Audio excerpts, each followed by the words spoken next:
All parties United मोर्चा हमने 5 अगस्त 2019 के बाद जब हमारी रियासत यूटी में बदल गई थी, उसके बाद लोगों पर जो एक किस्म का डर, भय और रिप्रेशन टाइप आ गया था, उसके साथ डेमोक्रेटिक राइट्स लेने के लिए हमने इस मोर्चे का आगाज़ किया था, जिसमें तकरीबन सारी पार्टियां इसमें शामिल हुई थी। और उसमें हमने लगातार धरने मुजाहरे करके एक डिमांड उठाई कि हमें स्टेटहुड दी जाए और हमारा जो पोजीशन थी, जो हमारा स्पेशल स्टेटस था, वो बहाल किया जाए। तो उसके साथ सभी पार्टियां शामिल भी रही और उसी एजेंडे पर इलेक्शन भी लड़ी गई। इंडिया अलायंस था उस वक्त देश में और रियासत में, जम्मू कश्मीर में हमने यूनाइटेड मोर्चे की तरफ से उन पार्टियों को सपोर्ट भी किया, उनके हक में अपना एक पर्चा भी निकाला ऑल पार्टी यूनाइटेड मोर्चे की तरफ से, और हमने सपोर्ट किया, मत भी दिए कि ताकि एक अच्छी सरकार जहां पर बने और वो सरकार सेकुलर हो, डेमोक्रेटिक हो, प्रो पीपल हो, लोगों के हक में हो, एम्प्लॉयमेंट के हक में हो। तो वो सरकार जीती भी और आज वो सरकार बनी हुई भी है, 100 दिन से ज़्यादा हो गया। इसमें कोई शक नहीं कि सरकार ने पहले ही असेंबली सेशन में वो रेजोल्यूशन भी पास किया कि जम्मू कश्मीर को रियासत का दर्जा दिया जाए और 370 पर हमारे साथ बातचीत करके और इसका स्पेशल स्टेटस का बहाल किया जाए। लेकिन आज तक यूनियन गवर्नमेंट ने उसका कोई जवाब नहीं दिया। असल में स्टेटमेंटें 5 अगस्त के बाद कितनी आ गई, प्राइम मिनिस्टर की तरफ से भी आई, होम मिनिस्टर की तरफ से भी आई और इलेक्शन के बाद भी प्राइम मिनिस्टर की तरफ से आई कि समय आने पर हम स्टेटहुड देंगे, लेकिन अभी तक कुछ नहीं हुआ। कल राष्ट्रपति भाषण भी हुआ पार्लियामेंट हाउस में, लेकिन उसमें भी कोई इशारा नहीं था कि जम्मू कश्मीर को आगे कोई उसके अधिकार या उसका स्टेट तब्दील और हुड दी जाएगी, राज्य का दर्जा दिया जाएगा, नहीं दिया जाएगा। इसलिए हम अपनी सरकार, जो चुनी हुई सरकार है, जिसको हम अपनी ही सरकार समझते हैं,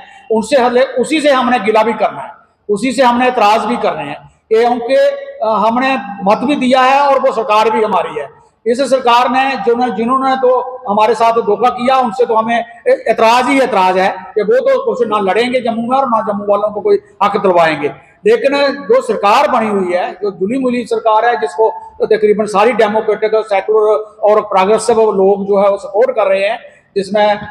लोगों का हक मिलने के उम्मीदें भी हैं, लेकिन जो सरकार बनी उसने अभी तक प्रैक्टिकली कुछ नहीं किया। आज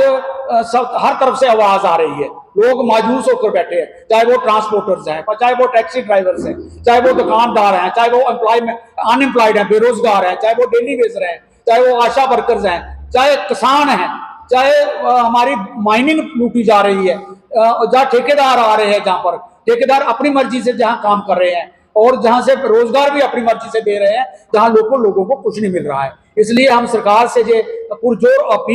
अपील करना चाहते हैं और उसमें अपील में अपनी डिमांड जो हम ऊपर दर्जे पर रखना चाहते हैं कि फौरी तौर पर लोगों को रोजगार दिया जाए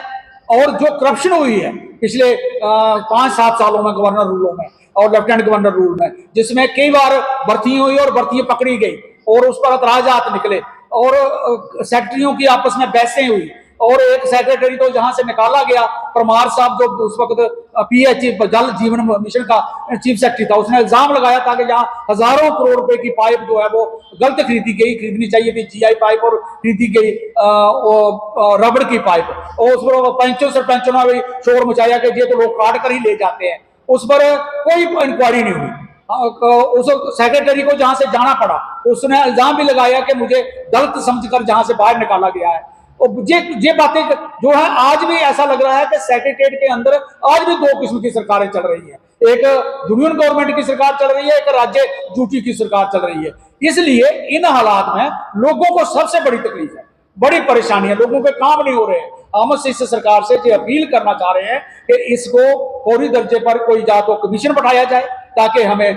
इसका पता चले कि करप्शन हो रही है। अभी हर्षदेव जी ने भी एक प्रेस कॉन्फ्रेंस दी थी, मीडिया, सोशल मीडिया में भी आई, उन्होंने कई चीजों पर इल्जाम लगाए कि जहां जहां करप्शन हुई है, जहां जहां पर बड़े बड़े स्कैम हुए हैं, बड़े बड़े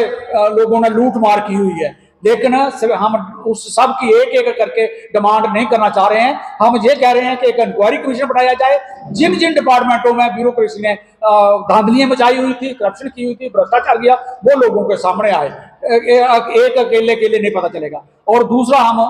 डिमांड करते हैं कि फौरी तौर पर डेली वेजर को पक्का किया जाए और एम्प्लॉयमेंट दी जाए। और मीटर का जब पानी पर कोई टैक्स या प्रॉपर्टी टैक्स वगैरह कोई नहीं लगना चाहिए। लोगों के आगे ही जहां माली हालत बड़ी बुरी हो चुकी है, और माइनिंग जहां से जो गलत ली जा रही है उसको रोकना चाहिए, और इंडस्ट्री के एक रेशनलाइज करनी चाहिए। इंडस्ट्री ये नहीं है कि हमारी पहाड़ी रियासत होने के नाते थोड़ी सी जमीन मैदानी है, उसी में अगर इंडस्ट्री लगाई जाएगी कठुआ से लेकर सांबा तक, जब भोजपुर तक, जब इसना तक, तो वो जमीनें तबाह हो जाएंगी, जहरीली हो जाएंगी। रेड कैटेगरी की इंडस्ट्री लग रही है और लोग जहां पर तड़प उठे हैं, और कठुआ में तो उस पर संघर्ष शुरू हो गया है। इसलिए हम सरकार से अपील करना चाहते हैं कि सब लोग तबकों से डेपुटेशन मिले जाएं, उनके साथ मीटिंगें की जाए, और पब्लिक की कमेटियां बने, पब्लिक से पूछा जाए कि हम आपकी क्या तकलीफें हैं, ताकि लोगों को एक नया रास्ता मिले और जम्मू कश्मीर में परमानेंट पीस का रास्ता निकाला जाए, ताकि हम कोई भी आदमी, चाहे मिलिट्री का है, सीआरपी का है, बीएसएफ का या पुलिस का है या सिविल है,